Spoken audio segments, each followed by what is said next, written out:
Alright, so today I got in my buddy's Lincoln Navigator. We're gonna go ahead and do a good old timing job on it. These typical 3.5s, it don't matter if it's Lincoln or Ford, but they got phaser problems. So we'll put some phasers on it, do all new timing components, and go from there. Alrighty, then once you get the hood open, there's really nothing to it. It's a pretty simple job.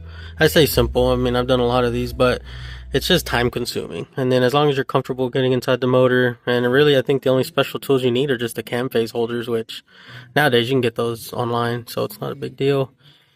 But yeah, first we'll start with disconnecting the battery. Then we'll take off all these little tubes that go to the turbos, take off the little cover there, that way we get more room, and then drain all your fluids. So you'll drain the coolant, and then yeah, you can go ahead and drain the oil because we're doing an oil change on it as well. But yeah, not too shabby. Alright, once you get the covers off, you can see everything there is, which isn't, it looks more intimidating than it is, I would say. It's not too bad. And you got your tubes right here, which they go to the turbos down there, so you could just loosen up those little worm gear clamps, pull them off, and then take the tubes out, and then same thing on this one, just down in there. And then pretty much you're just going to disconnect all your little connectors, coil packs, the harness, just pretty much everything connected to the valve covers, the intake manifold, everything like that. You'll disconnect it, pull it off, and then pull off the intake manifold, pull off the valve covers. And once you get all these tubes out the way, there'll be a whole lot more room right in here. That way you can start working on the timing cover itself, which it looks like it's buried down in there, but once you get the tubes away, it really frees up some more space. So we'll just keep trucking along.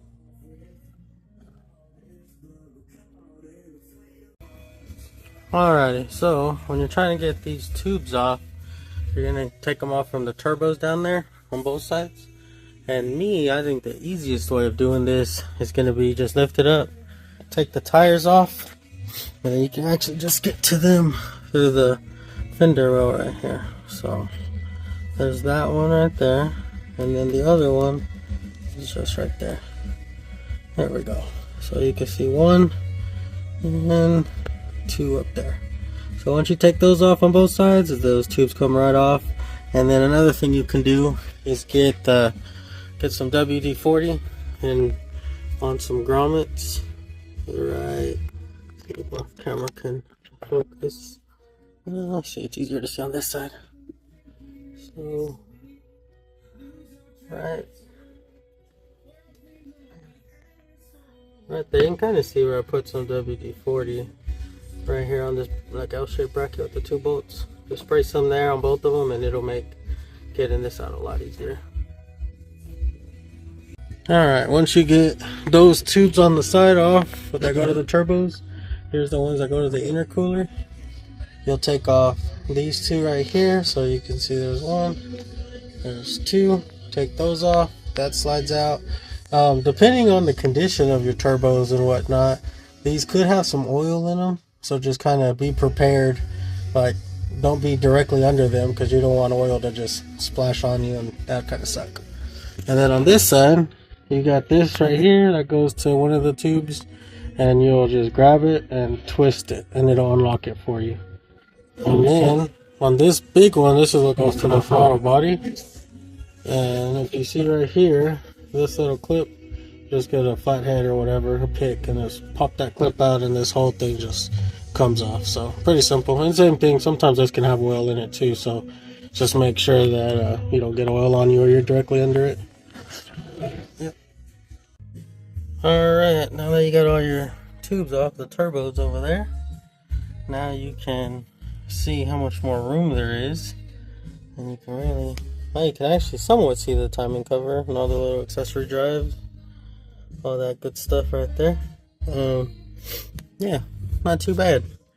All you gotta do now is, since you already drained your cooling system, or you should have by now, you can go ahead and start taking off the coolant lines, all of those coolant lines with the clips. Like I said, anything connected to the timing cover, we'll get it disconnected, take the belts off, and then we can go ahead and also take the intake manifold off and valve covers off. Probably what I'll do is I'll go ahead and take the intake and valve covers off, and then I'll start on the timing cover and all the hosing and whatnot. Something I did notice on this is it had a previous repair done by it, and as you can see, it looks like someone just kind of put something right there to keep a coolant leak from one of the heater hoses. Either they couldn't get a heater hose at the time, I'm guessing, or maybe they just didn't want to fix it. I don't know, but I'm gonna let the customer know about that and see if he wants to go ahead and put some new heater hoses on it, since I'm already here and it ain't gonna be no big deal. So we'll see how that goes, but yeah. Now that the intake is off, you can see all of the camshafts and the sprockets right there, the phasers I mean.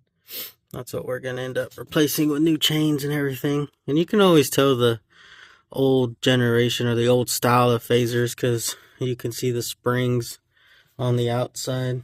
And then on the new ones, those springs are not like that anymore. It's all sealed up, which is probably, or what the fix was for these, with these phaser issues. But yeah, so not too shabby. Now you got the intake off. What I like to do is just cover up the ports with some rags, all that good stuff. The fuel line for the high pressure pump that goes right there, when you disconnect it from the fuel rail right down there, you'll need a stubby 17. So just make sure you got a stubby 17 so you can do that. Make sure you got the timing, the camshaft holders. They go in these notches right here, these flat spots on the cams, right there, and that'll hold this in time once you get it all apart. But as far as special tools, you're pretty much only going to need like the sprocket holder, the balancer remover, and then the installer. I think that's it. I don't know, we'll see once I get further along, but yeah, it's not too bad. Just time consuming, like I said. I mean, everything's just nothing but nuts and bolts anyways. So now we'll go ahead and work on getting this mess of coolant hoses out of the way, get the belts off, and then yeah, get the timing cover off basically. Then the fun part begins of getting the chains off and all this stuff. Oh, something else I wanted to touch base on is these bolts that hold the phasers in. They are torque to yield, so they do have to be replaced. And another thing about them is they look like Torx, but they're what's called a Torx Plus. So this is the Torx Plus bit, and if you see, they don't have sharp corners. The corners are kind of flat, and that's why I guess you could call that another specialty tool you need is some Torx Plus bits, so you could torque these properly. Now granted, I have used regular Torx before, and it's very sketchy because you feel like you're going to strip it, which could definitely happen because you're not getting enough surface area to torque it down properly. But I mean, since I got the Torx Plus, ever since I found that out, I mean, I've never had issues, and you feel way more confident when you're torquing these down. So yeah, just a little bit of extra inside info there. Now with all the coolant hoses off, you can actually see the front of the motor. So not too shabby, not too shabby. Next is going to be taking off the thermostat housing right here, and then also this little port for it too. So you'll take those two bolts off, and then there's some bolts all right here. You'll pull all that off in one go. Nothing crazy. Take off the pulleys, take off this belt, and then the belt for the AC right there is a stretch belt, so you can just get a flathead, take that off. You'll take the oil pressure sensor off of the front timing cover right there behind that belt, and then you'll get your puller to pull this off, take the bolt off of the balancer, and then pull it. And once you have all the pulleys off and the thermostat housing off, then all you do is unbolt the timing cover, and that's it. Easy peasy, huh? Yeah, move the alternator too, but nothing crazy. Yeah, then once you get that timing cover off, you'll see a lot of cool stuff. It's pretty interesting seeing how these all look once they're opened up. A lot of stuff goes on with them. With the water pump off, all your accessory drives, your belts, all that good stuff. Now you can see all the timing cover. It's not too shabby. The fun part is taking off all the bolts. So as you see, it goes all the way up like in a V. There's all these on the side. You gotta get all of those, the ones on the bottom. Careful of the hidden one right there in the very center. You can see it right there, but when you're looking up, you don't see nothing. But yeah, it's right in here. So that one usually gets missed by people. But yeah, I mean, as long as you pretty much look at everyone going into the timing cover and then just unbolt it all the way around the sides there. Once you get that, you'll be able to separate it. Sometimes like with this silicone, because it's just silicone down there, it's kind of difficult, but it's not too bad. Just get her pried open and be good to go. I would just say be careful with the old pressure sensor connector right there. You don't want to damage it coming out or anything like that, because it can cause leaks. So just be careful pulling it out, but not too shabby. With the timing cover off, you can see all the goodies in there now. So we got our phasers, which is what we're going to be changing out, along with anytime I'm in a timing job, I always like to just replace all the timing components. I just feel like if something's wore out and I'm already this far into it, might as well replace it, because last thing we want to do is go back in there and have to replace a tensioner, a guide, or even the chains just because we didn't do it the first time, and then it costs the customer more money and just time really no one wants to spend. So what you want to do is the crankshaft. You can see, maybe you can't, oh yeah, right there, there's the key. The key right now is probably at like the 1 o'clock position. So what you're gonna do is get the crankshaft bolt or the harmonic balancer bolt, put it back in there, thread it, and then you're gonna rotate this until it's at the 11 o'clock position, and then that'll put your phasers in the correct position where the flat spots are on the camshafts. That way you'll be able to get the camshaft holding tools in, and then once they slide in, then you can start disassembling it all, because it'll be set in time so that you can take off the Torx Plus bolts that hold the phasers on, get those off, start working on getting your tensioners unbolted. You got the tensioner right there, and then you have your other tensioner. It's going to be back there. So there's that one, and then the other one, if you see, it's right in between. It's right here. So you'll take off the passenger side first, because you can see they kind of overlap each other. So your passenger side's right here, and then you look, it overlaps, and then you'll take off the passenger side, take it off, disassemble it, take off the phasers, make sure everything's in time. I'll show you how it looks when you put the new chains on and all that kind of stuff, so you know it's in time. And then after that, reassemble. You'll clean off all the gasket material on the mating surfaces, all that kind of stuff. You're not really supposed to use a razor blade to do it. If anything, use like those orange ones that are plastic razor blades or plastic scrapers, or the carbide ones that are like the non-marring, stuff like that. Or like what I've always used for years and never had an issue is you can get the white bristle discs that are made for like aluminum or soft metals, I guess you'd say, so it doesn't take it off, and you can use that to clean all this up. But just make sure that you clean it thoroughly and it's really clean. That way you can make a good seal and everything like that. Get all these chunks of sealing off. You can see how it is right there. And then on the gasket, on the timing cover, same thing, just clean it up really good and put your new gasket on there, or your silicone, because it's just silicone, and go from there. Alright, something I did want to talk about in case y'all are not familiar, or this is like your first 35 timing job that you're doing. Make sure when you buy your timing tool, if you need to buy one, you get the one for the correct generation. So as you see, we got it at the 11 o'clock position, and then this is what the tool looks like, and then you just put it on here and it'll slide right into place. Well, I say that. See, there it is. Cool. So see how it's making contact right there and right there, so you're set in place, and it just goes in the flat spots on the cams to hold it in. So when you break this loose and tighten it, it doesn't want to spin, and you just do it on both sides. But something I wanted to talk about was, so there's that one, which this is for, I believe, the Gen 2. This is my Matco one. So there's the part number. I don't know if it's the same. I've had this forever, as you can tell, back when I used to work for Ford full time.